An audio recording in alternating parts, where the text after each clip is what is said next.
Okay guys, today is June 27th, 2023, and we finally put up this high tunnel. This is a 34-foot wide by 102-foot long tunnel, and it's been about 5 years in the making. I'll go ahead and show you guys videos throughout this main video of what everything looked like from before up until now. How I had to clear out this area to when it came to laying down the fabric, to laying down the dirt, to laying down pretty much everything. Now, this is a pretty tall tunnel too, and it's got good wind resistance. So we got what they call them a W truss, where it makes a W, and then it has these things right here called a knee brace.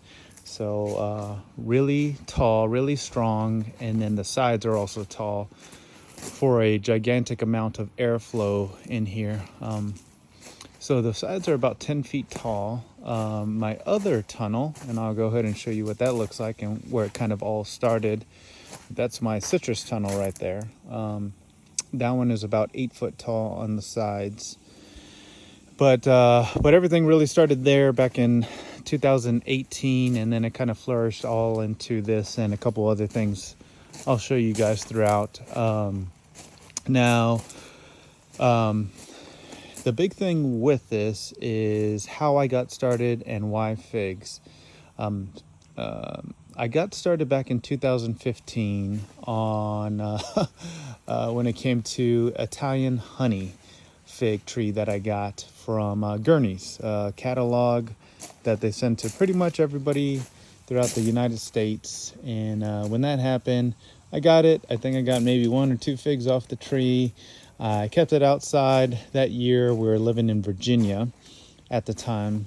And when that happened, I go back during spring cleaning to get that fig. And when I got that fig, I was about to throw it away until at the very bottom part of it, I saw a little green tip of a leaf coming out of it, and I could not believe it survived out in the winter with snow and ice and everything else. And it came back that year, it fruited, and the fruit was good, and that's kind of when the bug hit me. And you go into your regular players that you get from the big box stores, which include like Brown Turkey, Celeste, and all those guys, and just kept on growing from there. And now we're up to about 400 fig trees. Now, why so many trees? Can you eat this many figs? No. So we actually have a farm here. And so my place is 5 acres, but we cultivate on less than an acre with multiple high tunnels. Some people might call this a greenhouse, but this is all plastic. It's not a PVC carbonate.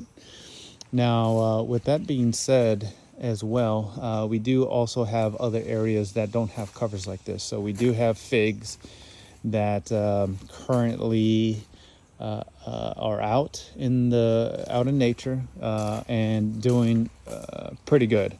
Now, a lot of them are kind of Texas varieties or more cold hardy varieties. Most of them always end up dying back every year, except for one, and it's an unknown variety that was mislabeled as an Alma, and it's not an Alma. It's got a green skin to it, pinkish interior. I tried to find something like it, and I thought maybe it could be a white Texas everbearing or maybe a green Ischia, but I don't think it is. So I just nicknamed it Brian's Best or Brian's Unknown. But other than that, the rest, like Texas Blue Giant, Texas everbearing, Italian honey out there, Olympian, they all die back, at least here, to the ground.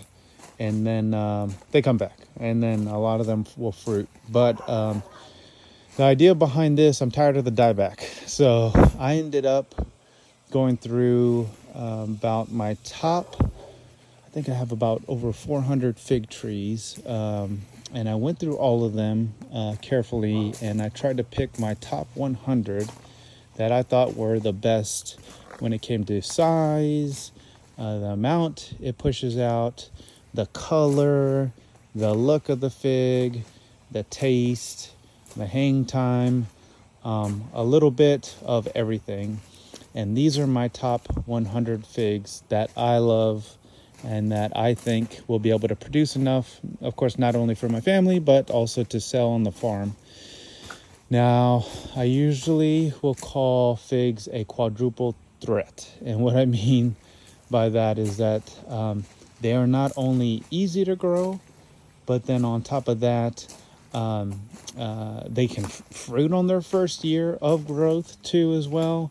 You can do cuttings off of them too. And then on top of that, you can do air layers, and you can eat the fruit or sell the fruit. So they just have so many benefits. They've been around forever, and they're even in the Bible too as well. So it's just an amazing fruit that I think everybody should grow, whether it's a Celeste brown turkey or a whatever black Celeste or black Madeira. I think just grow one or two if you can, and if you can, maybe grow some cold hardy ones if you have a cold hardy area. If you want to take them in and out of the house, you can maybe expand that a little bit further. I, on the other hand, had a smaller greenhouse, and I still do, and I would take these in and out of the greenhouse all the time. That gets very old very quickly, so that's another reason for having this too as well. Now, some of the other things that I'll kind of talk about in this video are why these top 100, why these 5 rows, and how I did this. So all of this area, and I'll kind of show you what the outside looks like. So we have big, tall junipers, or some people call them cedars, and we got oaks, we got China berries, we got hackberries, Spanish oaks. We got a little bit of it all outside, and this is what it looked like before in this area, all this area. So I had to take out all of that, remove it, flatten it out. It's got a gentle slope going that way, and with that gentle slope, that means we're actually going to be putting some gutters on the sides of these too as well. And with the gutters, they'll all run that way along with my citrus high tono over here, and they'll feed into a most likely a 50,000 gallon tank that I want to put back there to tie into my main line to hopefully not only cut down on my watering, because I got a pretty long big story about that, but watering for us, having a farm and trying to be anywhere profitable can be extremely hard. Margins are tight. So that also led me into my system and my watering system. I'll kind of show you what that looks like currently right now. So all the electric, all the water, I did it all myself. And so we have just a basic line where we're tying in our electric that I put back here into here, just a hunter valve with a filter, and we have a place where we can fertigate too as well. If we turn off that valve, open this up, and then it leads down to a hunter valve, and then throughout everything else too as well. So one big thing as a farmer, gardener, whatever it might be, you might deal with rats and mice. So we have right here where I ended up putting this hunter line or drip line underneath this plastic right here, or landscape plastic, and then tying into the main line through one of these guys right here. And I'll show you that really quick. It's over here. So being desperate, last year we had a major drought for over 4 months, not a single drop of rain, with over 100-degree weather. And so my water bill was over $1,000 for everything, for the acre of land that I was, way less than an acre of land that I was watering. And so this guy right here is a precise dripper where it will drip. It's about half a gallon of water per hour.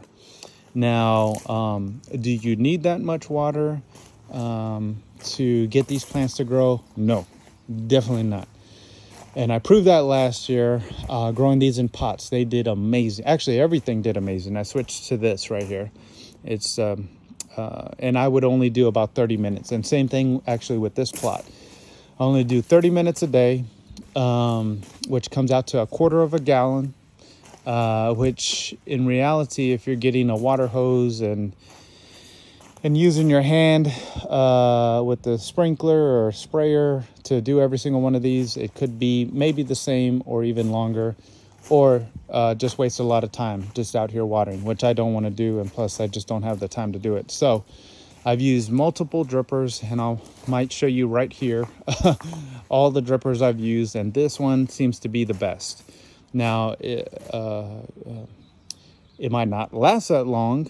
I might get maybe 2 to 4 years use out of it, but the cost being a couple cents compared to the amount of water that I have to use to get these figs going, to get them to produce, to get them big, tall, strong, and everything else. Now, other things that you'll notice when it comes to a lot of figs is where they grow at. So a lot of them were generated out of the Mediterranean area, Greece, Italy, and so on. And now they're pretty much everywhere else. Albania, Iran, Iraq, Africa, Egypt, Lebanon, and the list goes on and on and on. Never-ending list. It's like they find a fig every single week, especially when you have this many varieties. You just always want to try more and more. So yeah, that's one thing to note. So that's why we ended up getting this rock. This is all river rock locally here in the area that I live in the China Spring, Waco area. And so what we ended up doing is laying them down in the pass. And the reason why is because they get warm. They warm up the soil. They warm up the roots. And in turn, that makes the plant want to just grow so fast, so tall, so vigorous. And it's one of the things I figured out when it came to my citrus tunnel. Now, I wish I would have done this to my citrus tunnel, but little did I know about this system that I came up with. After lots of years of thinking about it, I finally came up with that, but this is my original thought. So my original thought with these cinder blocks is back home in San Antonio or even Austin, I would always see all of this citrus or even avocados growing, and I thought it was incredible that they were able to grow, but they were always able to grow in like the middle of the city where it was hot. There was lots of streets, lots of concrete, all the things that you think a plant would not want, but they loved it. They thrived. I mean, cars were going by them all the time. So there's so much heat generated from that concrete where I was like, if that can work there, why can't I recreate it in the way that we're doing it now with the cinder blocks? So we went from cinder blocks to now rock. I like this method a whole lot better. And it's actually fairly cheap. Now, I'll go ahead and probably point out a video where I am moving all these rocks over here to kind of place them in the area where they're at. Now, that was very time consuming. And then it's just a one-time move, and that's it. Now, the next point, the soil. Always incredibly important. That's been important since day one. Probably the most important, water. What is your water source? And then what is your soil? Now, this soil that we're currently on is black clay or black gumbo clay. It's sticky. It doesn't let roots expand very well. It's just not very good overall when it comes to fruit production on a lot of plants. Can you still do it? Yes. I have peach trees, I got mulberries, I got jujubes, I got persimmons, figs, of course, pluots, you name it. I got a lot of trees outside doing fine, but they're all on the same method. And what I mean by that, they're all hilled up. and I'll go ahead and show you an example of what this looks like. So it's a little bit harder to see like this, but when you see it down here, so you can see that it's hilled up. So with it hilled up like this, all my trees are like this. I've been doing this for the past 8 years. Hasn't changed. The idea behind this is to give them a nice area to go ahead and expand their roots. Now, how big can you go? It's up to you and your space. But what I did for my spacing is I went 3 feet across and about almost 2.5 feet to 3 feet tall. Again, harder to see it on this video, but that's what it is for every single row. Now, that soil that I'm using is actually sandy loam. Sandy loam is a nice soil that allows for expansion. And I'll go ahead and show you what this sandy loam looks like. So it's this. My sandy loam is from a river bottom called the Brazos River over here. And it's just filled with a lot of nutrients. Does very well with all my plants. And then from there, we ended up going in and doing my own mix of soil. And I'll go ahead and kind of show you what that looks like. So this is my own mix that I came up with. That is peat, pine bark, sand, volcano rock, green sand, and then a couple amendments such as azomite, some 13-13-13, or even fertigation through the method that I was showing you over there. But it is very loose, very good. So basically giving these guys a good start to the year. And then from there, they can go ahead and kind of expand their roots out and then go into the sandy loam. And then eventually, once their roots expand even more, go into the black clay and get bigger, faster, stronger, produce more fruit and everything else like that too as well, which is nice. Now, some of the other things that I used to do that were this. Very easy method.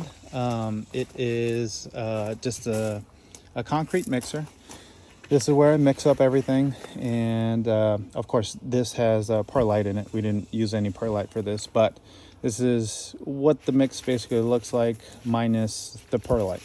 The perlite is for all the potted trees that we have right here. We have all of our mixes that we use with the pine mulch. You can get pine mulch wherever you want. Play sand, if you want to do some earthworm castings, depends on your budget. Lava sand, green sand, peat, and then that's perlite for the potted trees. But it's just a mix of that. It does very, very well. You can even do that mix as well for potted trees, but just adding the perlite to it. And then, of course, whatever amendments that you want to as well. Now, overall, we will probably go ahead and get into each one of these figs and how we're going to do it. Now, the last topic that I wanted to go ahead and cover before we get into that is, figs get big.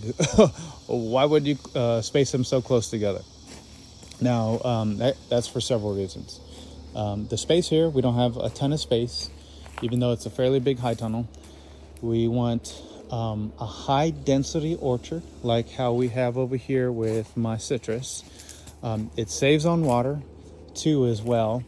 And then on top of that, the quadruple threat that I was talking about, cuttings, air layering, the fig trees, just all of that all combined. So it's all about kind of controlling these trees to what you want them to look like. And then from there, once you get them to what you want them to look like, then you can go ahead and kind of relax a little bit. But how we'll go ahead and do that is we'll go ahead and putting one T-post here, one T-post here as well, and we'll run lines all the way down. They'll probably be about 10 foot T-post, lines all the way down, and then we'll have it start as the base of a big tree and then pop up and I'll go ahead and kind of show you an example of what I think one of the more prettier trees looks like here. It's a Galicia Negra, and this is what we hope that all the other trees look like. It's got the base to it, and then it's got these 3 stems that come up. We can either go 3, 4, or 5. Basically, it comes up like that, and as it hits the wiring that I'll go ahead and have on the sides, we just keep it in there. We're able to go ahead and pick off all the figs that we want to go ahead and pick off, which will be nice. And so they'll be for every single row going down. Now, from there, we'll go ahead and start the actual fig tour and what we have going on. Explain maybe the numbering, how I came up with this, and then so on from there. So we'll get into it right now. All right, guys, this is a continuation of our fig video. Just want to go ahead and start out with figs, since if you're watching this, you probably love figs. But again, June 27th, 2023. Now, with that being said, we ended up, I ended up planting this, I think about early part of May. So we're about a month and a half into this project right here. And man, as soon as I planted a lot of these trees, they just exploded. And I mean exploded. So much more different than going from a pot to in the ground. It's like night and day explosion. And especially in this tunnel with everything going on. But don't get me wrong, the potted plants have done very well too. But just the explosion of these plants is absolutely amazing. So we'll go ahead and show off and go one by one. And I even actually made some notes for myself on these guys, just to kind of remind myself what they are, what we're doing, what they look like, what they taste like, where they come from, and even also the seller I got them from too as well. So our first one that we have right here is Figoan. It is a cold hardy variety. It's got an intense berry flavor, and this guy right here has some figs on it, which is nice.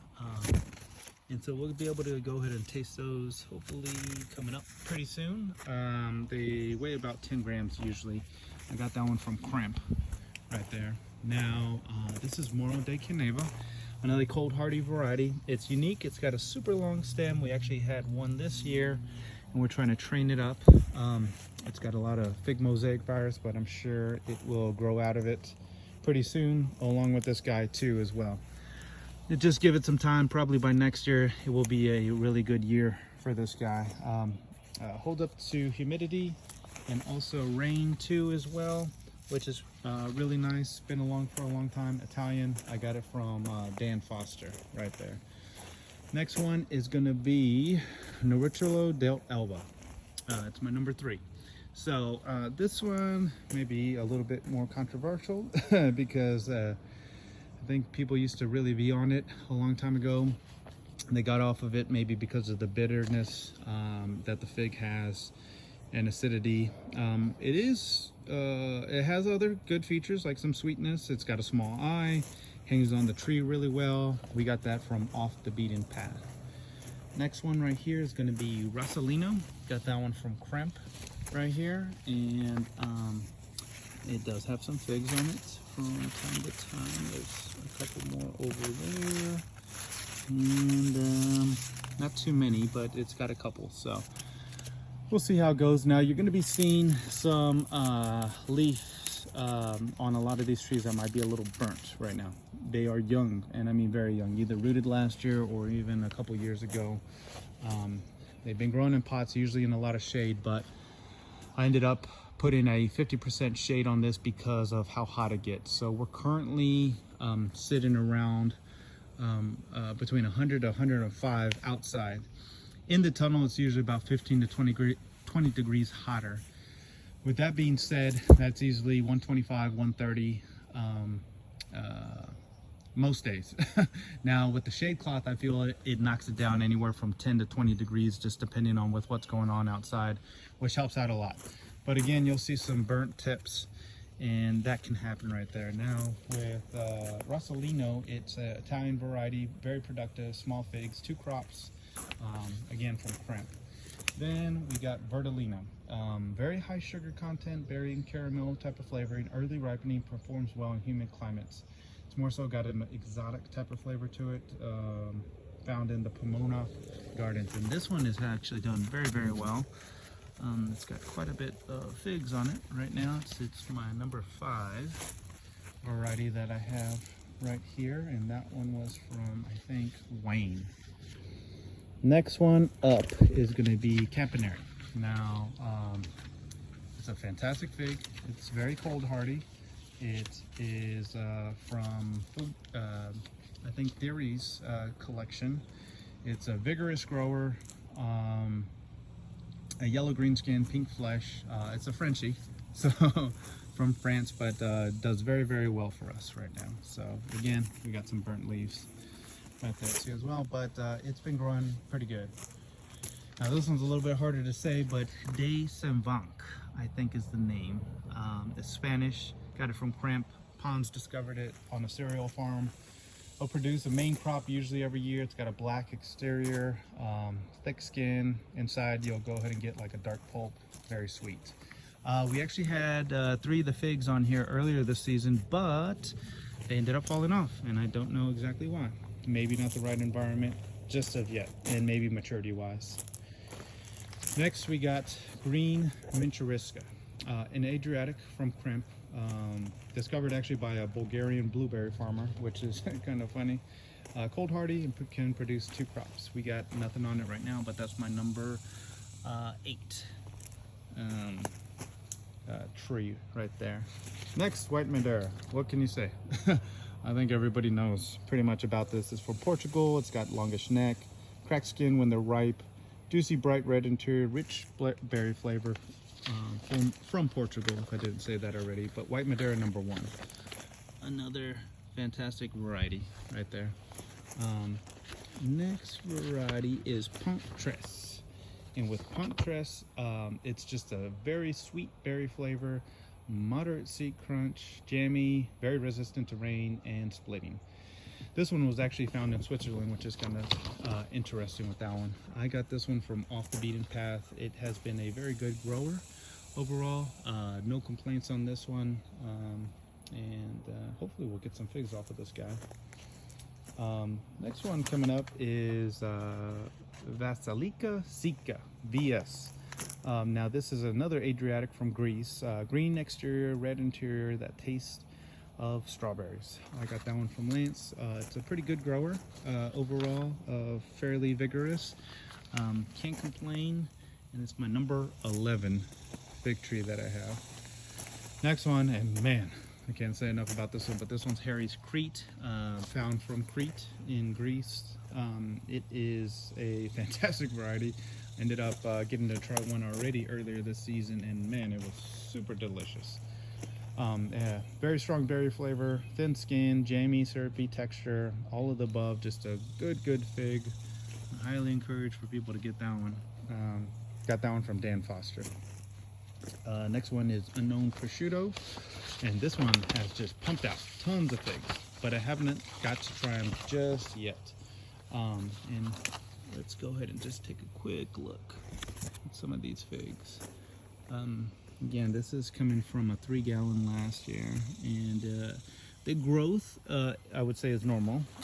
Nothing too vigorous just as of yet, but it's a jammy berry fig found in New Jersey, cold hardy, and I would even compare it to almost a White Madeira number 1. So something to think about for you guys. Now, St. Martin seemed to be a pretty popular fig this past year. It's my number 14 variety. Cold hardy, supposed to be very cold hardy, below 0, even into the negatives, which is pretty cool if you are in a cold place. Basically, it's got a ruby colored pulp, very jammy, syrupy texture, 2 main crops, closed eye, very productive. Now, this is a very vigorous tree right here. I started this off of a cutting this past winter, and it is just growing like crazy. And you'll see sometimes I'll have the shade cloth around it. this tree was super small. It was just down to here, just to kind of go ahead and protect it. But this is my St. Gabriel number 15 fig, and I got this from Cajun Bee. Very good variety. Produces fantastic figs, just right around the right amount of sweetness, pleasant jammy taste, got a small open eye. Highly encourage for people to get that. Iranian candy, man, this one was a very hard to get variety, and I don't know why, but it was, especially this past year. But Iranian candy, actually, that's my number 16 fig, very small. I ended up getting a bunch of cuttings, and I rooted them on my Brian's Best fig, and they did, 2 of them did really good, and then all of a sudden kaputted on me. You never know why when that happens, but sometimes that happens. But this is, again, another cold hardy variety, complex, very tasty, yellow green honey figs.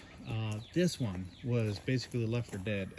It's kind of funny to say that, but this is a Grease D St. Jean, found by Bod. It's a yellow, purple, and green colors on the exterior. It's like a mix of it with a light red pulp, and it usually has a pool of honey at the center, usually around 40 grams. But this one right here is my number 17. But another good variety, left for dead. It died in my greenhouse, I thought, and then it came back this year. And here it is, not grafted onto anything. Right here is going to be a interesting row. I have a Becknell Smith, straight from Becknell's in Louisiana, and then I have a Just for Fruits and Exotics Becknell. Now this one is from just a cutting last year, and it is super vigorous.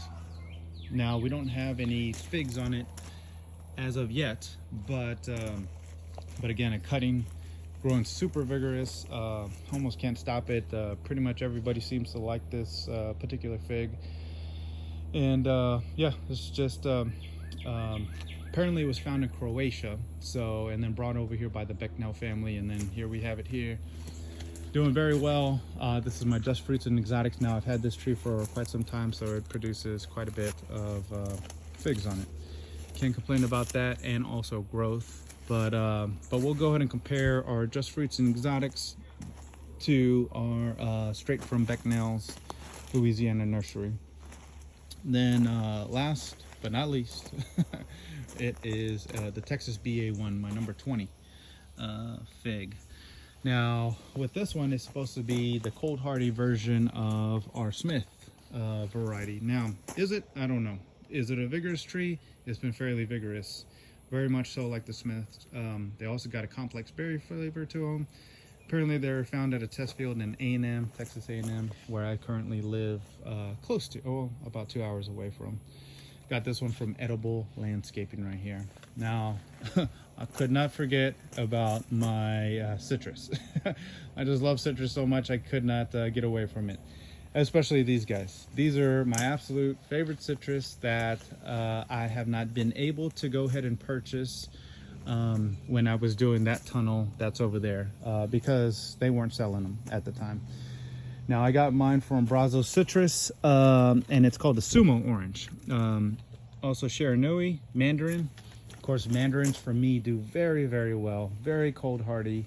I'm not sure about these being that cold hardy, but I put them over here between these tunnels because we tend to get a lot more heat in these particular areas, so they can go ahead and survive. But I got 2 of them. I got one Sumo right here, another Sumo right here. They produce just fantastic citrus, easy to peel, just a delicious fruit, and it'll probably be about a probably closer to 3 year process on these guys, but that's okay. I've waited a long time for citrus, and we got plenty over there. So now we'll go ahead and move on to the next row. All right, guys, our next row, starting with Beltrana. Go ahead and show you this one. It is my number 21 fig. Again, extremely vigorous. Started it as a cutting, and it was like way down here. We have a 50% shade cloth, including our 50% right there, and it just shut to the roof. Very vigorous, intense berry flavor, chewy, jammy texture from Spain. I got that from Double Bumps right there.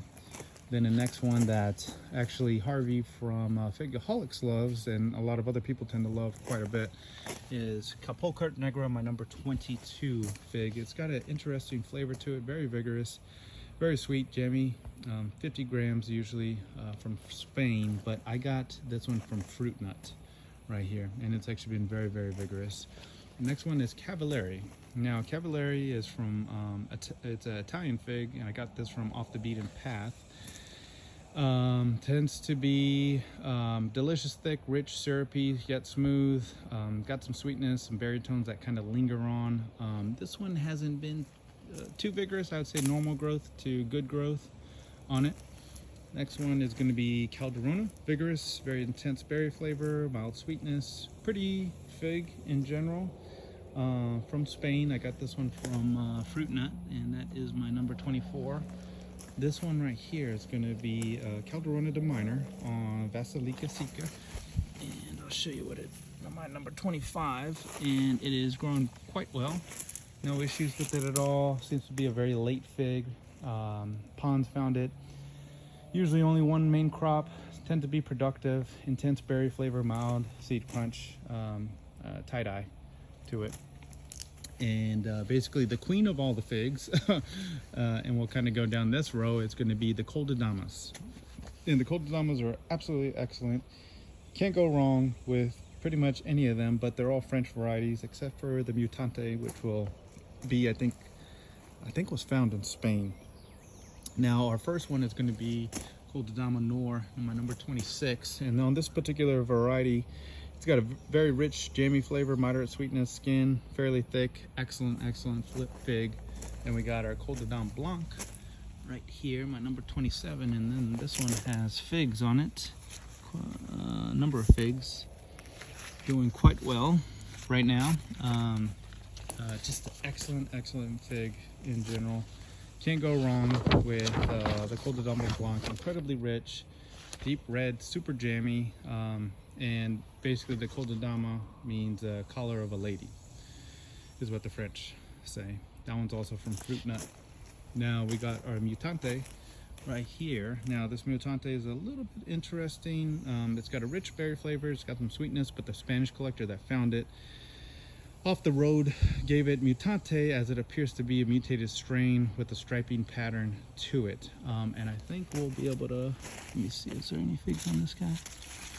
Oh, there are some figs. Okay, we do have a couple figs that we'll be able to try and see what they look like towards the end of the year. Next we have CDD Grease, proven to be the earliest and most productive out of all the Cultivations. I don't know if that's true, but we'll find out. It's got a kind of a grayish color to it. Dark red pulp with a figgy flavor. It's another Frenchie. Got that one from Fruit Nut too as well. That's my number 29.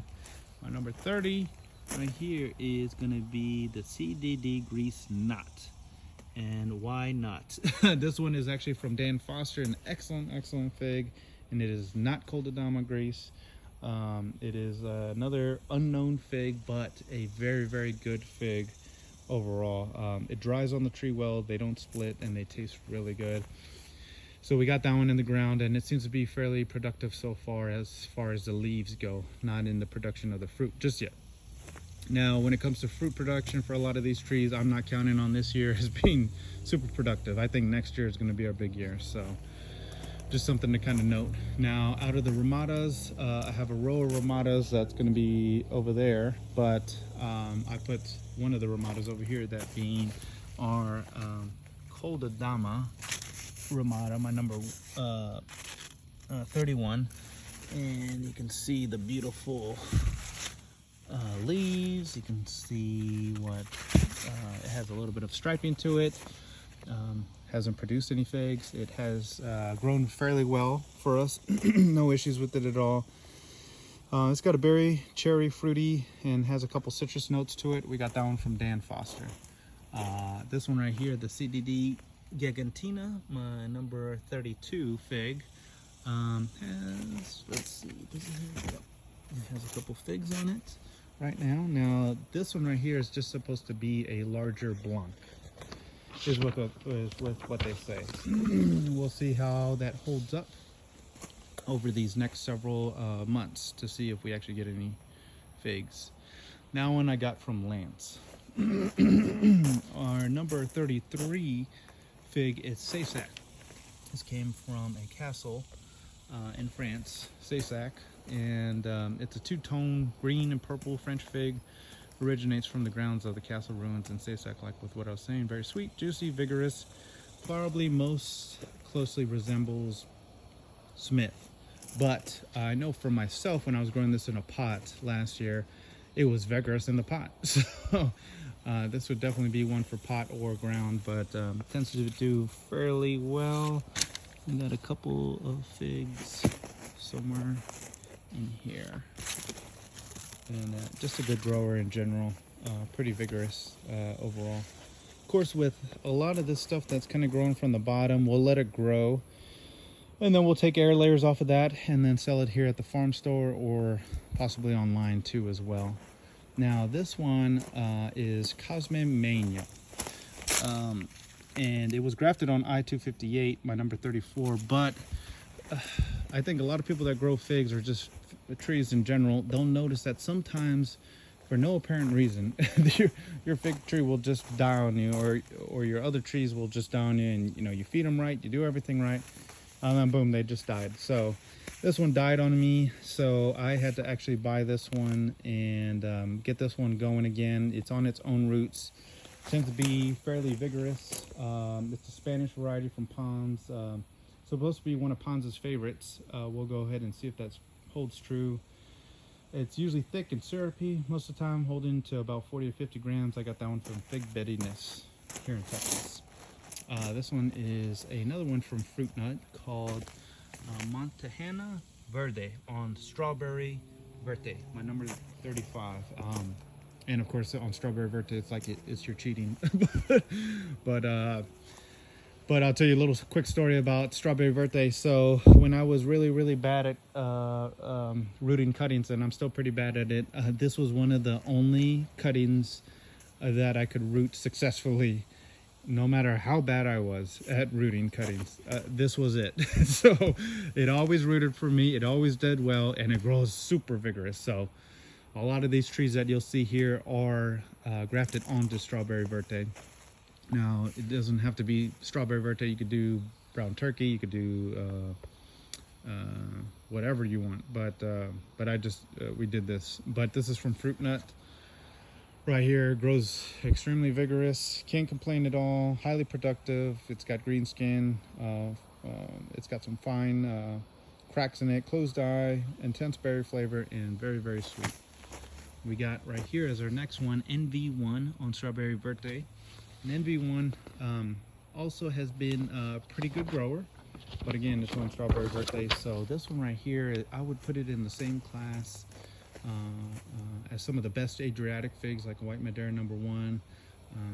It's got a lot of complexity to it. It's got a tough skin. Pulp is extremely dense too as well. That one's from Fruit Nut, if I didn't say that already.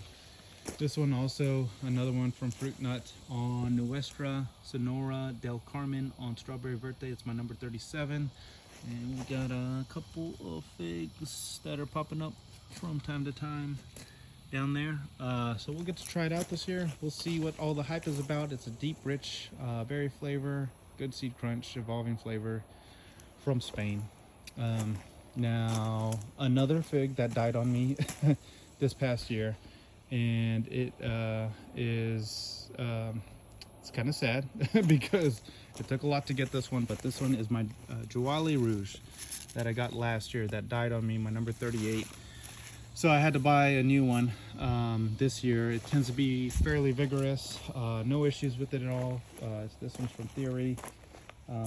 Thick, sweet berry, yellow, light skin, green skin, kind of a long neck, around 60 grams, and it is growing quite well with a lot of FMV on it.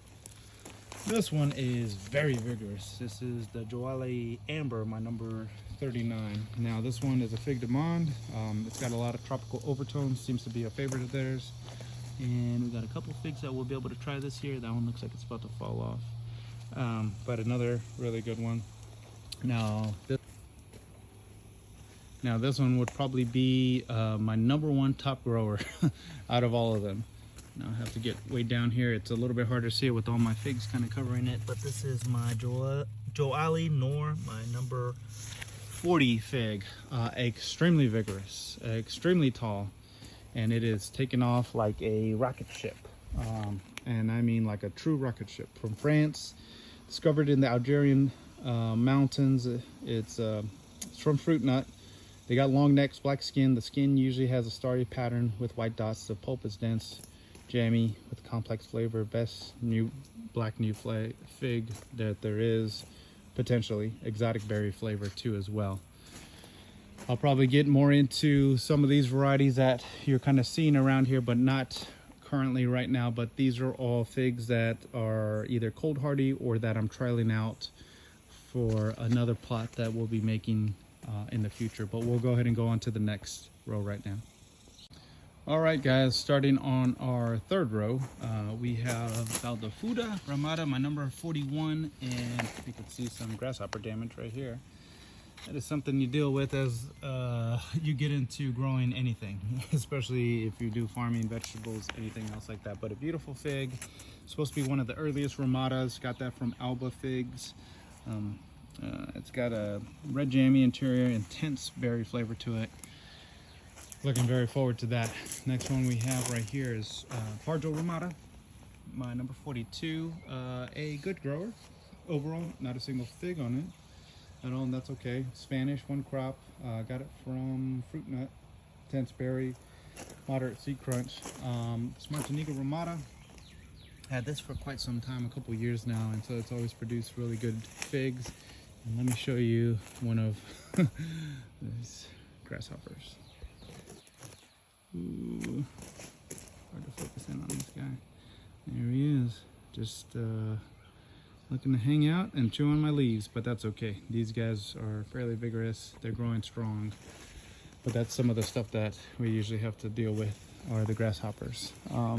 But there's not enough of them to knock these trees back, at least not anytime recently. So, but it's a good grower. It usually starts out striped, as probably most of you guys know, and then kind of turns to more so of a darker color. Very intense berry flavor. Spanish variety. Now this one is Bordesot Negro Ramada, or BNR, on Strawberry Verte. Now I thought this tree was dead, and then all of a sudden I woke up and it started just producing a lot of beautiful figs. Let's see, there it is. This one is my number 44, doing quite well right now. Can't complain. It is on Strawberry Verte. It's supposed to be known as a slow grower, but this one's doing well right now. Next we have Bordesote Nor, said to be a synonym for, let's see, we'll get a little bit closer, said to be a synonym for Valete Solis, which is interesting.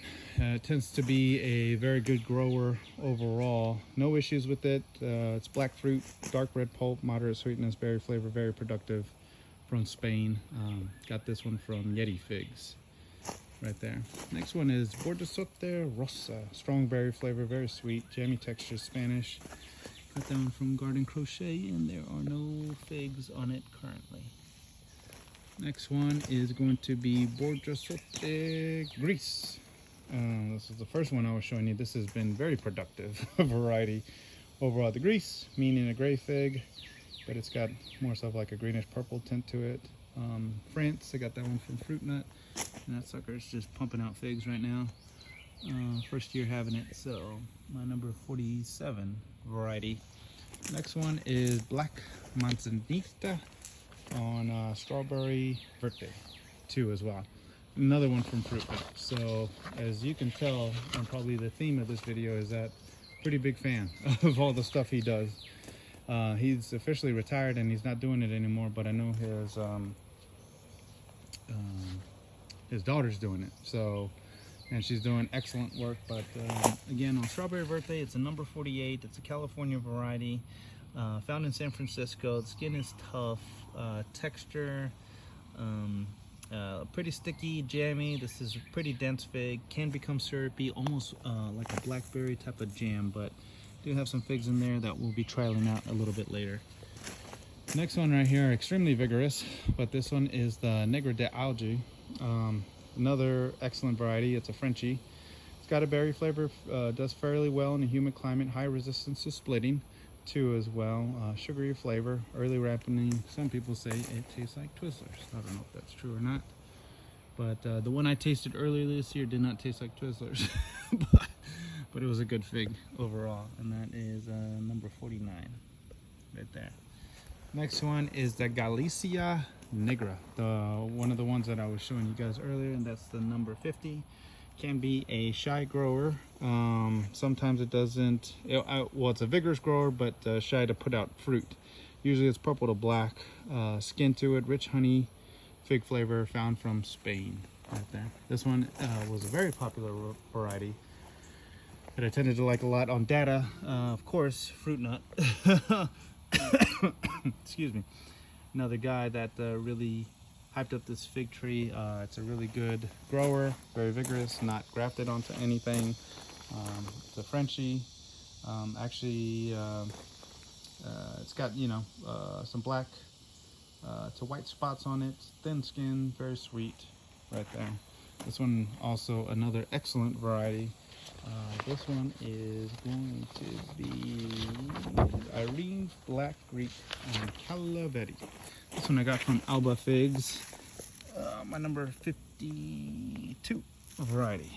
Doing quite well, no issues with it at all. Exploded through that 50% black fabric.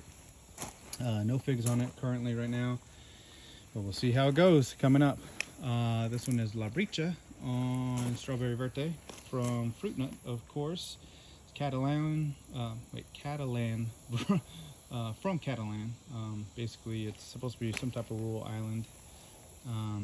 It's usually got vertical stripes. It's yellow-green, vertical crack into it as well. A juicy, bright red pulp and strawberry color and flavor. And I'll show you that. My number 53. Next one is the Figo Rosso, or Roxo, on Strawberry Verte too as well. This one probably doesn't need to be on Strawberry Verte, but it's extremely vigorous. It's vigorous in the pot. It's vigorous right now. It's got an exterior, kind of reddish purple interior to it, but a purple outside. Berry flavored, extremely vigorous, as I was saying, and found in Malaysia apparently. That's my number 54 right there.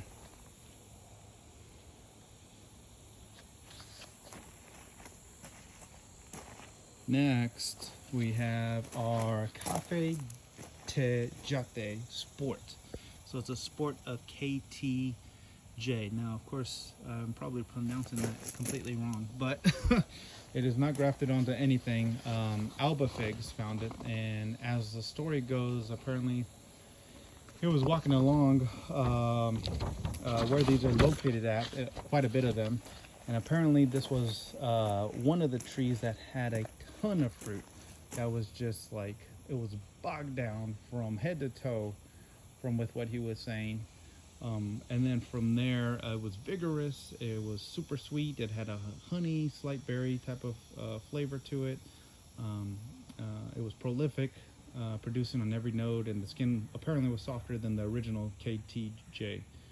Apparently it's supposed to melt in your mouth too as well. Of course, I have not tried this out yet, but it's supposed to have a super tight eye, great for humid environments. Next one right here is the Mar de Dieu. Translate to apparently Mother of God, and that's my number 56.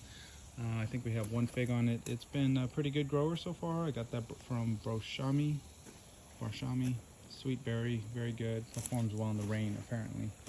And then the king of all kings, but the slowest grower, is the Black Madeira. I got this from Just Fruits and Exotics, my number 57.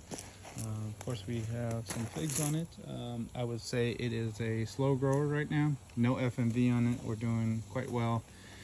Had this for quite some time, but overall, I'm looking forward to it growing a whole lot better in the ground than what we did it on pot. Madeira Island Black, my number 58. A very, very vigorous grower. Supposed to be like a Black Madeira, but a bigger version of it. But this one's very vigorous overall. Got that from Fruit Nut. This one is Figo Preta, which is supposed to be basically just like Black Madeira, my number 59, and again, slow. So nothing to really report right here. And then of course we got Craving, number 60, and it is doing quite well. It's got, it said normal to good growth. We've got some figs on it too, first year cutting, also from Fruit Nut too. Again, can't get away from those citrus.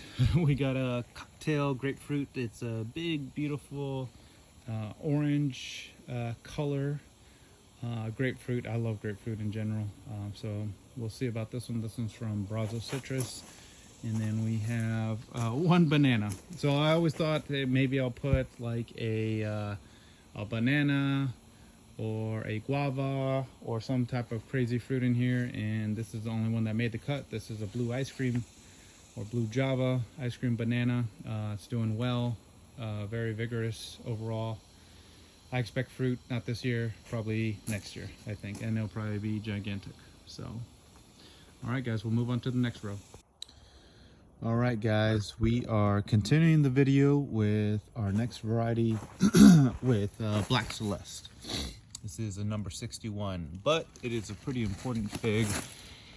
And we have two versions of it. We have one from Trees of Joy, and then we have another one from Cajun Bee. That would be my number 62 right there. Basically, it's a black version of Improved Celeste. Very dark interior outside and inside. Tends to do, I think, fairly well over here, at least in the south. We're doing a good comparison between both of them just because they might be different strains of a Black Celeste. Not totally for sure, but we'll try them out. We can see that one of them is quite a bit smaller than the other, both rooted basically around the same time. And the one from Cajun Bee is double, maybe triple the size of the one from Trees of Joy, but the one of Trees of Joy actually has some fruit on it, and some of it is probably going to be ready pretty soon, as this yellow will turn into black, or like a bluish type of purple, then black a little bit later on. Again, this one does not have any fruit currently on it. So as we continue on with our Louisiana figs, we also have a blue Celeste. It's number 63. Just like a regular Celeste, but just with a bluer skin to it. I got that one from Central CA Figs. And you can see we have some more fruit, so we'll be able to kind of try out what this looks like compared to our Black Celeste, and then compared to our other Celeste, which is good old Improved Celeste. It's just a complete workhorse, does not need to be in here, but we love Celeste. They've done a lot for the fig community with a lot of the crosses that they had at LSU. This specific one is from Just Fruits and Exotics. They seem to have a pretty good strain of Celeste with at least the Improved Celeste varieties. This is, of course, something that we don't like, is where all this stuff is kind of going out to the sides like this. A lot of this stuff will just be air layered off, either grafted onto or just selling the plant as it is. But this stuff up here is what we want. So we'll also be able to get a couple figs off of this year, and it should be pretty good, I think. I do have more Celeste outside in the ground, and they've done pretty good. They do drop their fruit quite a bit, at least for myself on my outside plants. So we'll see how they do actually inside this tunnel right here. The next one is going to be LSU Tiger. Just a all-around awesome fig. Usually has some pretty gorgeous purple striations on it, which is really cool. Super sugary and a nice berry finish to that. And that one is my number 65 right there, and there are no figs on it whatsoever, and a little bit of grasshopper damage. That's okay. Next fig that we have up is our LSU Strawberry, and basically it's got a distinct red pulp with the strawberry flavors. Usually sits around 25 grams, It's got a tight eye on it, and this one is from Trees of Joy. There are no figs on it. It's my number 66. We will see how this goes over the next several weeks. Maybe we'll get a fig on it, maybe not. We will find out. Next one is our LSU Champagne. This one is a cold hardy variety. Does not need to be in here, but again, we love our LSU figs around here. Holds up well to humidity and rains. Closed eye, 2 crops, honey flavored figs, and usually when they're ripe they get a lot of sugar spots too as well. And I think, are there any figs on this one? Yeah, there's a couple little figs that are down there. It's my number 67 right there. It's got a good form to it as of right now. We got Alir, our next one from LSU. Also another cold hardy variety. It really boasts one of the sugar highest contents out of a lot of the releases that they had from LSU.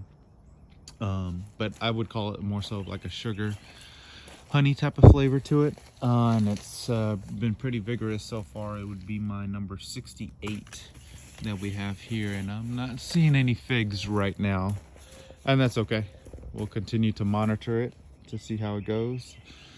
Next one is Texas Peach, which is basically like a Celeste, and it looks just like a Celeste, and I bet you its parents are a Celeste, but I think this is from Houston, Texas. Somebody found it in a backyard somewhere.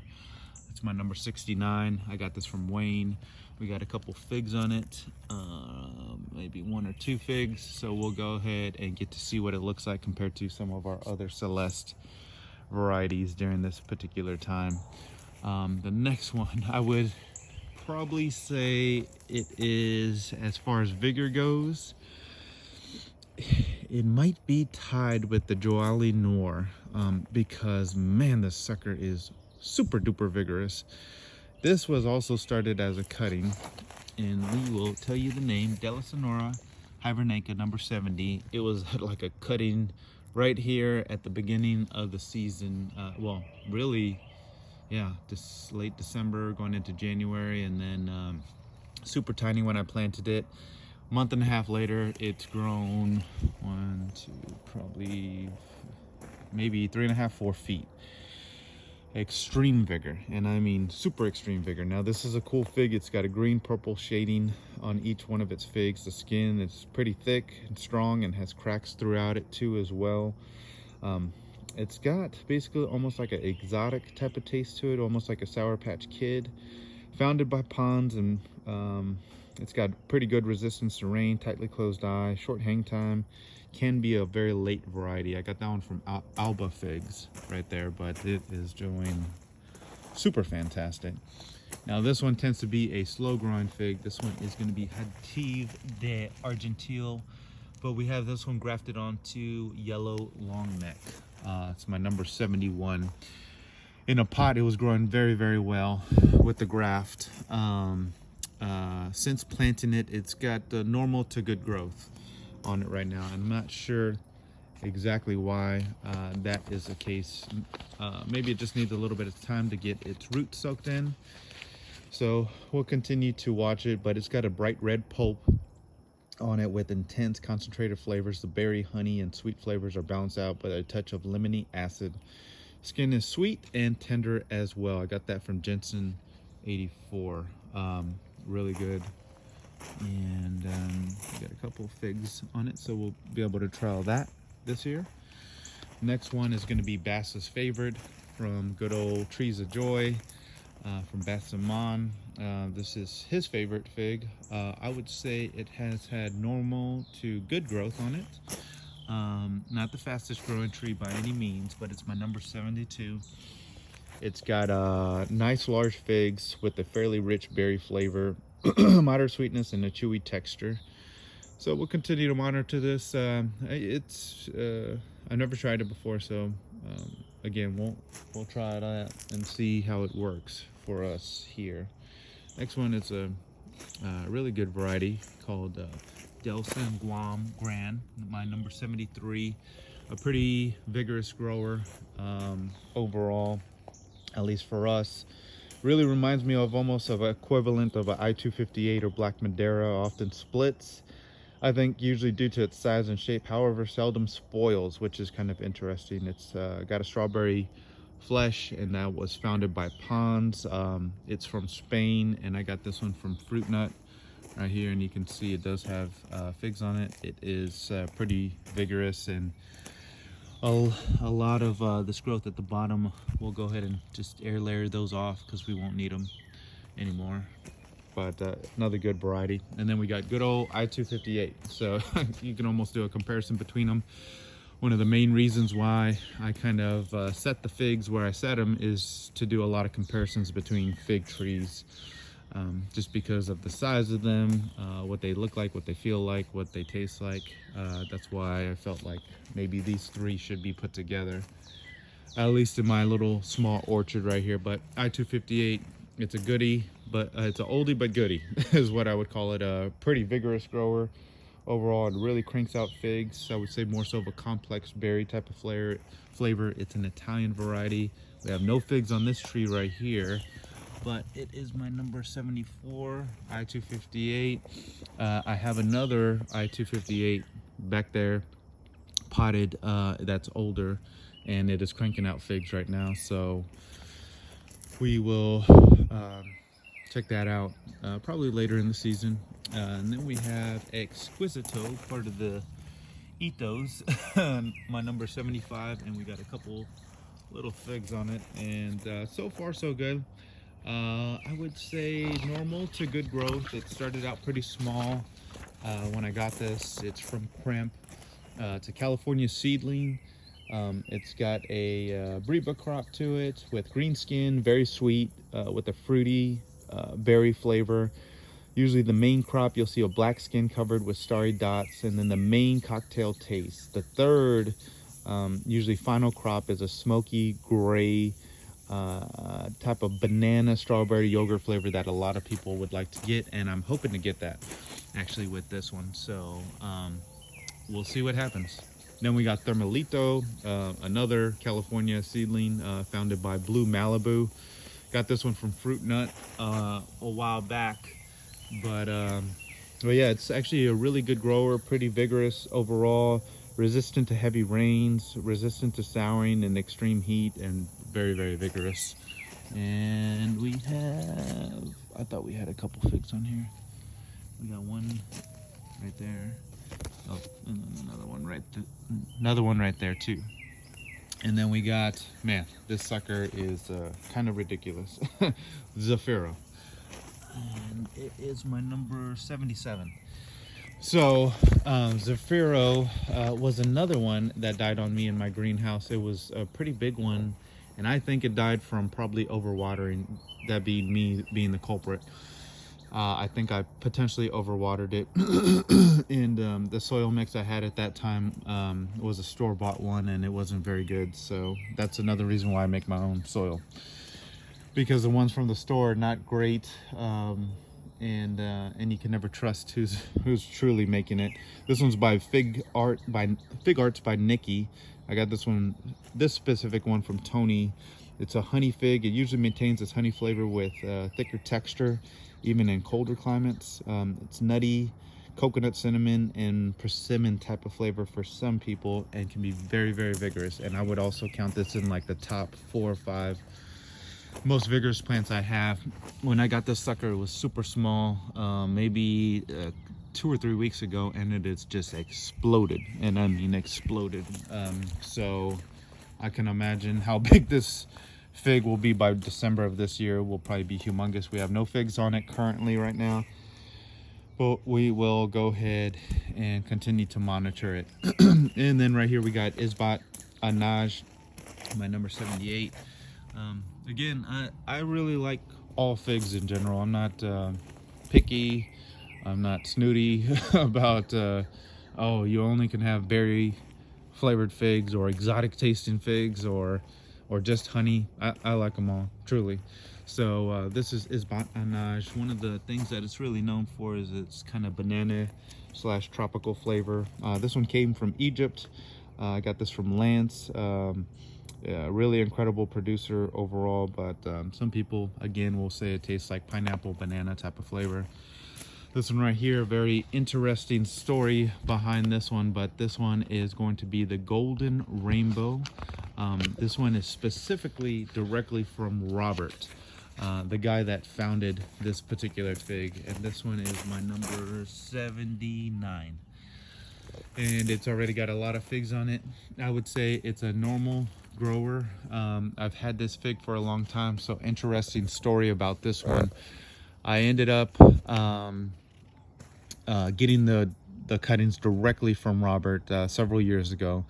Rooted them out, and very similar like the strawberry verte I was telling you guys about, extremely easy to root out, and will take a punishment from the grower too, which I was so bad at rooting, and I'm again still bad at rooting, but I was able to get this to root very easily, and it grew extremely enormous.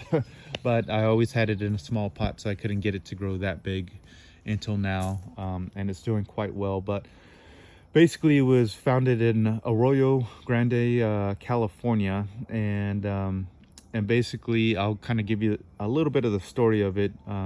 And this is directly from Robert. Basically, he said, I tried to find its true origin to the closest match, which was basically Golden Riverside from UCR. And that's where this guy comes into play. This is a Golden Riverside. No figs on it, but that's my number 80. And right there, what Robert says is that it's unfortunately, it has proven not to be accurate as the same fig. Now we'll grow them close together, but we'll see what they look like. Really what Robert says is that the Golden Rainbow, which represents many of its colors of the figs, as a rainbow of flavors, the figs that will taste coming up in the future. Basically, they start as a green, golden, yellow, and eventually at harvest can turn to a light purple color. The interior color can be a rich honey amber flavor, blend of fruit flavors, medium body with the strawberry kiwi type of flavor into it. Very large, as you can see. Put my hand next to it, so pretty large right now. And then good old Golden Riverside. So we'll do the comparison between both. We'll see what they look like. If the Golden Riverside is exactly like the Golden Rainbow, I will probably just graft over it another variety that we want. Now, of course, we have more figs. These are also trials of different types of figs that we're growing throughout the season, and they're growing excellent right now. No issues at all whatsoever with them, but these are just trials, and we will see how well they do. We'll go on to the next row right now.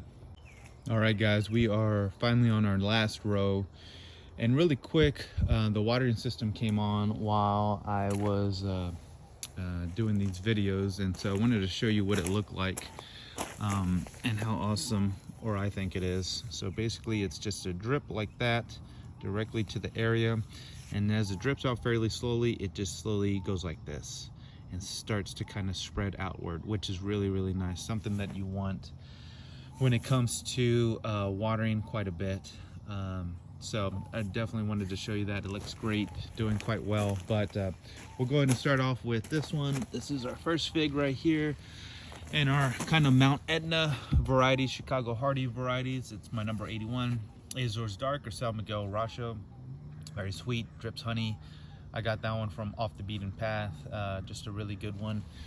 Next one that I really liked a lot was a Hardy Hoboken, mainly for it is cherry flavor. It's got a number 82 on it. I think we might have a couple figs on there. Very cold hardy, produces usually 2 crops a year.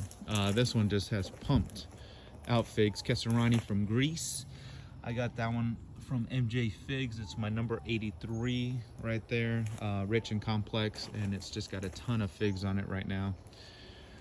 Next one is going to be our number 84 Red Lebanese, Beeka Valley. We got that one from Off the Beaten Path right there as well. And we got several figs on it that we'll be able to kind of trial out this year. Just an excellent overall fig, Lebanese in its origin. Next one, whether I grew it in a pot or growing it in ground, it has done amazing. And I mean absolutely amazing. This is my number 85 San Donato de Nina, and it just has always tons of figs on it, and they always taste really, really good. I would say more so of a softer type of skin, dark purple, black in color, dark berry flavor. Figs are small but pack a mighty punch, and also can dry on the tree as well. I got that one from Fruit Nut, originally from Italy right there. This one is going to be my number 86, and it is the Basilica Maverica VS, and it's my number 86 right there. And basically another Mount Etna variety, intense berry flavor, sweetness, chewy texture, and has a good seed crunch. It's been extremely vigorous for me, and we have this big old shoot that has shooted out right here, and we will again probably air layer that sucker off closer to the end of the season. Next we have Crows, my number 87. Got this from Notorious. Has done fairly well, producing quite a bit of figs in here for its first year coming up. Basically like a slightly larger, darker, and more flavorful Mount Etna. Hopefully we'll get to try it in this next month or so. Next one, this one also, like San Donato de Nina, did very, very well in a pot. Also did very well planting it too as well. This variety is Conde, our number 88 variety, and we have quite a bit of figs all throughout this particular tree right here. It seems to be like an upgrade from a like a Lebanese Beaker Valley or Norella. It also can dry on the tree. I got this one from Off the Beaten Path, but an excellent fig. Got to try this last year. I'm looking forward to this year as it is planted in the ground. This next one is Sangue Dolce, my number 89. That one right there basically translates to sweet blood. This detective apparently in New York City, Dom, ended up giving its name. Found it. Apparently it was his top fig tree that he had. Now a cool thing about this is that it almost has like a blueberry type of taste to it, and we'll be able to go ahead and trial that out during the season, as there are a couple figs on it. It's been fairly vigorous for us. Can't complain. Very productive. Usually ripens pretty early. Usually ability to dry on the tree too as well, and it's usually got kind of like a dark dusty purple exterior with a deep red interior to it. So we'll see how that goes. Here's another tree that was doing quite well for us in a pot, and then I planted it actually in the tunnel, and it was doing well, and then bam, it just died on me. Sometimes you just never know with some figs. This is Pastillari, number 90 right there, and it is growing well right now. No issues with it. Since I got this just recently. It's about a week or two old, but we'll go ahead and see how it does. It more so has kind of like a plum type of flavor to it. It's got good winter resistance, and it tends to be early as well. Probably won't get any figs off of it this season, but hopefully next. We'll go ahead and check it out. Now this one is Salega Doce, my number 91 fig, and it is stacked with quite a bit of figs on a small tiny little tree. It's been fairly vigorous so far. It's got a cherry flavor to it. It tends to be cold hardy, about 30 to 40 grams. I got that one from Crimp right there. This one very vigorous, and it doesn't look like it, but this started as a cutting back in December. This one's Black Tuscan, my number 92 right here. It tends to be very productive, early ripening, more so of like what we would call a black Madeira type. That one is another fig from Fruit Nut, and it just pumps out. This is our first year cutting, and it's just pumping out figs. But this is another kind of cool trial right here between Black Tuscan, Colonel Littman's Black too, which we'll go ahead and try, and then Socorro Black too. So of course next one is my number 93. Colonel Lippmann Black Cross, CLBC, has no figs on it, has been fairly vigorous at growing.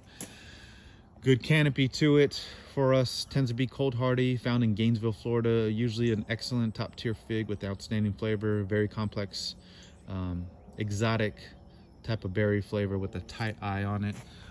Again, no figs on it, but excited to trial that out with the Sokoto Black, the Colonel Lippmann's Black, and then also,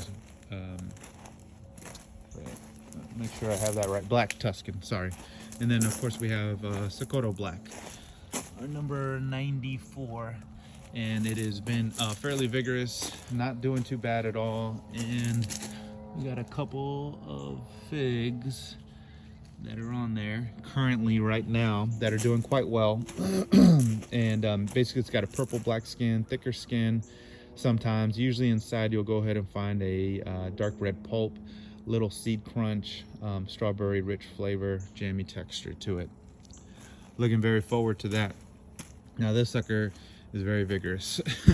It's a De Tres Espletes, number 95 from Dan Foster. Very similar to Ronde de Bordeaux, even ripens around the same time. Difference seems to be the superior resistance to splitting. Very juicy, syrupy, and an intense berry flavor, and it's supposed to give 3 crops a year. And it's already got crops on it right now. Hopefully we'll be able to trial those out soon. Now Saudi, it is a Lebanese origin. I got this from Off the Beaten Path. It's my number 96 variety. I would say it's got good growth on it. This is just more so, I would say, just a beautiful fig in general. It's almost got a deep purple type of color to it. I'm very excited to be growing this one and getting this one going for us. Hopefully we'll be able to see it pretty soon, but yeah, it's got a beautiful purple color to it. Again, not super vigorous, but what we're looking for is that kind of color to draw in customers, and even for myself too as well. I just love it. Now this one's always a little bit harder for me to say right here, but this one is Sabaya, I think. Sabai or Sabaya, number 97. All right, linguists out there, you're welcome to comment below and let me know how to say that, for the people that do know how to say that. But this is an excellent variety. It's from Israel. I got this one specifically from Fruit Nut. It's got a small eye to it, very syrupy, very sweet, berry flavor. Overall, great fig. We'll be able to trial that out fairly soon. It's been fairly vigorous for us too as well. Got a little FMV to it.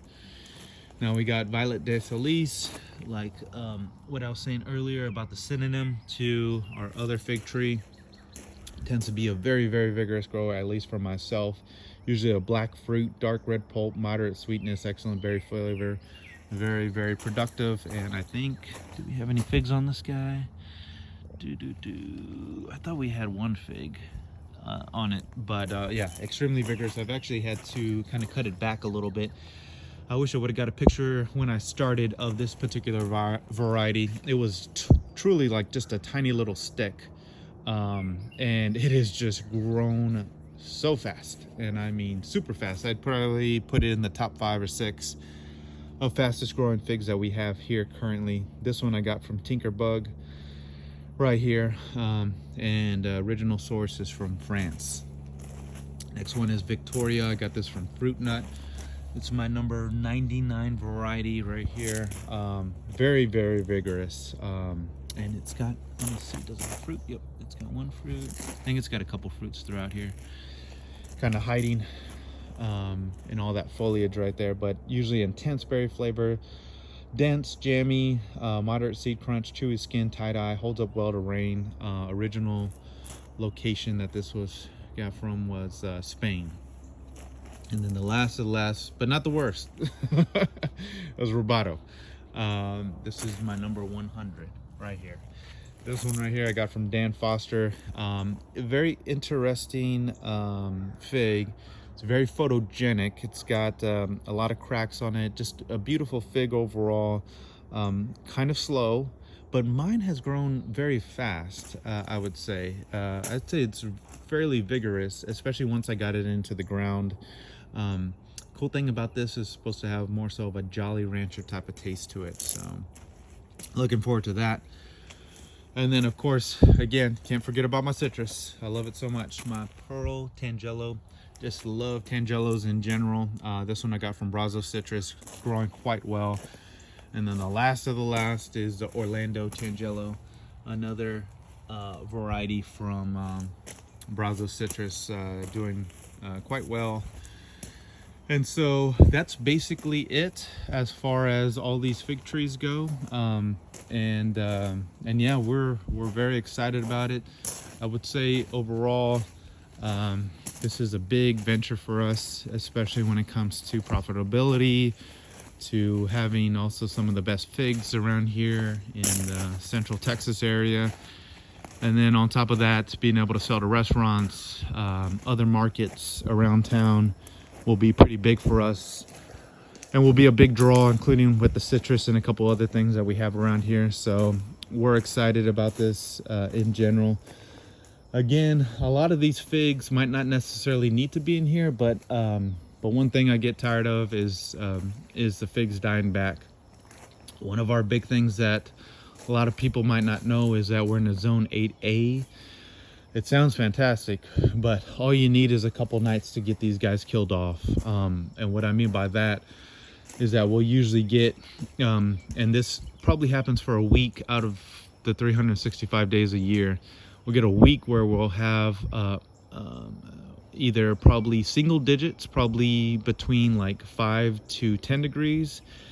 And usually under 10 degrees is the killer for figs, from almost all figs. There are a couple that have been known to survive that, like I was going over within earlier in the video. But yeah, got kind of tired of that, so that's another reason why we're doing it. So a lot of my trees always die back because of those freak type of, 5, 9, 7, 8 degree nights, and that's all it needs. It gets so cold, and then of course it warms back up. We'll get a lot of nights in the teens too as well, and then most of our nights will be in the 20s and 30s, at least here in a zone 8A area. But we're looking forward to this. We'll probably start having figs within these next couple of months. We'll be selling figs probably by the end of this year. We'll be grafting some figs onto some rootstocks that I have too as well. So we're very, very excited about this right here overall. If you feel so inclined, and you want to go ahead and give us a like, subscribe to the channel, and what I'll go ahead and do is I'll go ahead and continue to make videos throughout the year, mainly of individual figs and fig trees, and mainly on top of that their fruit, and to see what it looks like. So it'll be really exciting to see those figs and how they prosper, and how well they do too overall. So very excited to see that right there. And then overall we'll go ahead and kind of give like descriptions of them and how well they're doing for us.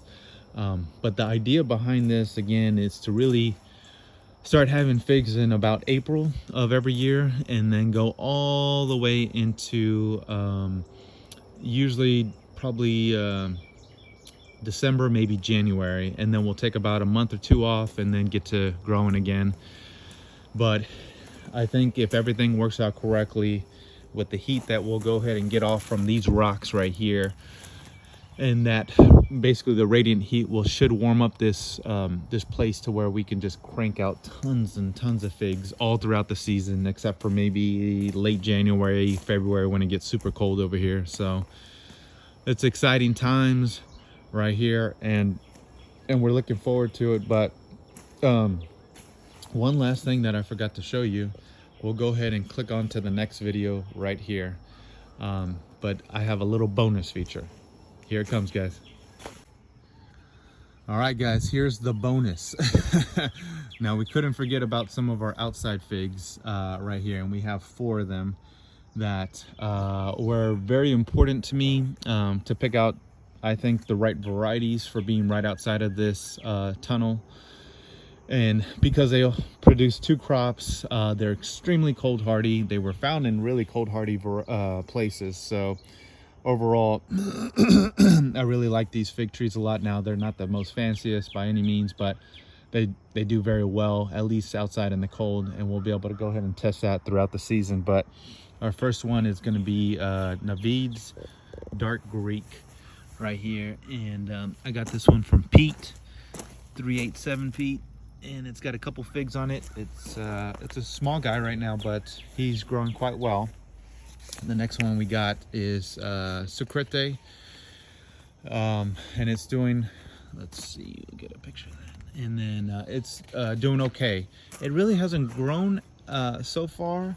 Not exactly for sure why. Maybe just a little bit of a shy grower for myself, possibly just because we just transplanted it in its spot. But hasn't had the explosive type of growth like some of our other figs. Now, one of the reasons why I like this one is that it's a super sugary type of fig, which I love. It's got a little bit of tropical hints to it too as well. Completely forgot to tell you about this one. This one was apparently found up northeast. Excited about that one. Excellent cold hardiness. It's got 2 crops, moderate berry flavor and sweetness too as well to it. This one right here is just the workhorse of the workhorse, kind of like a Celeste. This one was found by Big Bill, up in Lancaster, Pennsylvania, off the beaten path to Ramo, and it just pumps out lots of figs. It's got good growth to it, doing quite well. And then the last of the last, but again, not the worst, Sister Madeline's Green Greek, right there, doing quite well, growing pretty vigorously. Another one I like, it's Adriatic, excellent winter hardiness. Again, 2 crops, so all of these guys are going to be 2 crops right here, which we're excited about. But kind of show you what this looks like on the outside, and we'll kind of pan out, but that's what it looks like on the outside right there of it. We'll go ahead and go back inside, and so you can kind of see the last part. But again, if you guys feel so inclined to give this a like, and if you want to subscribe to what these figs will look like over these next several months, we'll go ahead and give descriptions of these and how they grow, how vigorous they are or not vigorous, how they taste, how they feel, their hang time, a little bit of everything. So yeah, if you guys want to go ahead and do that, I do have an Instagram where if you look up our Instagram handle, it'd be little Little, and then bear spelled BEXAR, and then farm, FARM. Yeah, if you look it up, we'll have a lot of other stuff besides figs on there.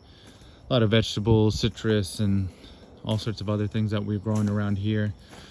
But yeah, we'll continue to do this all throughout the seasons. We're excited about this, extremely excited. It's been a long time coming, about 5 years, but we finally did it. It's done. Now it's time for the growing and having fun part. So again, I appreciate you listening to this video for such a long time. I know this is a long video, but I really wanted to get this in and a full description of all these figs throughout this time. Appreciate it, guys, and we'll also get into some of the potted figs too, but mainly those guys right there are going to be all for another fig plot that we'll be putting outside, and that will be about 150 to 250 fig trees, where we'll have kind of a lot of more so cold hardy varieties that if they die back to the ground, that's fine. But these guys, I don't want them to die. So that's why we're growing them in here. But again, yeah, I continue to ramble on about this, but again, I appreciate it, guys. Again, like and subscribe, and we'll see you on the next video. Thanks, guys.